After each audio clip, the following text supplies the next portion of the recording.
Korang nak combo warna purple lagi? Korang tengok video ni sampai habis. Ciao.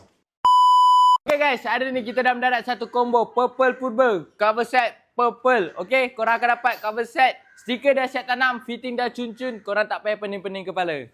Seterusnya, mesti kita bagi hot item dekat kedai kita. Apa? Inner hitam kilat diamond original HLY. Korang akan dapat full set sampai bawah cover rantai. Kita add on sekali pilot lamp. Boleh tukar-tukar colour ikut warna cover set korang. So, kepada player-player everyone, korang akan dapat apa? Kita bagi sekali Z-Part original untuk korang. Motor dah lawa, motor dah smart. Takkan pakai sport standard. Ni, kita bagi rim Superfly original by Project X. Okay? Korang dapat PMP Y15. Kita add on sekali disc PPR Racing size 245mm untuk korang.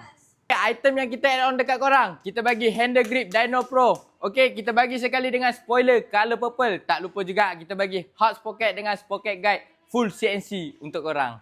Takkan korang pakai barang suspension standard? Sini, kita bagi mono NLK original size 203 atau 205mm. Kita bagi sekali Fortlay Espada full chrome dah lowered 1.5 inci untuk korang. Motor dah lawa, takkan tak nak bagi lagi lawa. Ni, kita bagi sekali arm Kindrag 2 inci, okay? Kita add on sekali bracket exhaust. Tak lupa juga kita bagi sekali Master Pump by Race Boy untuk korang.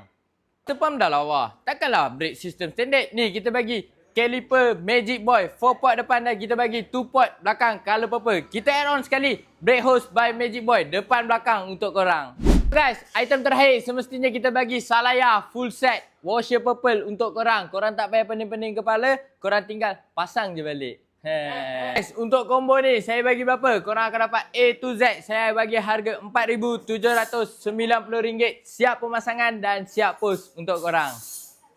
Korang yang mana berminat dengan combo ni, korang boleh walk in saja kedai kita di Suria Garage Setia Alam. Yang jauh boleh beli secara online. Boleh post. Sabah Sarawak tak ada masalah, kita boleh post. Okay, jangan lupa like, follow, comment and share. Korang nak tengok combo apa pula lepas ni? Korang boleh komen. Ciao.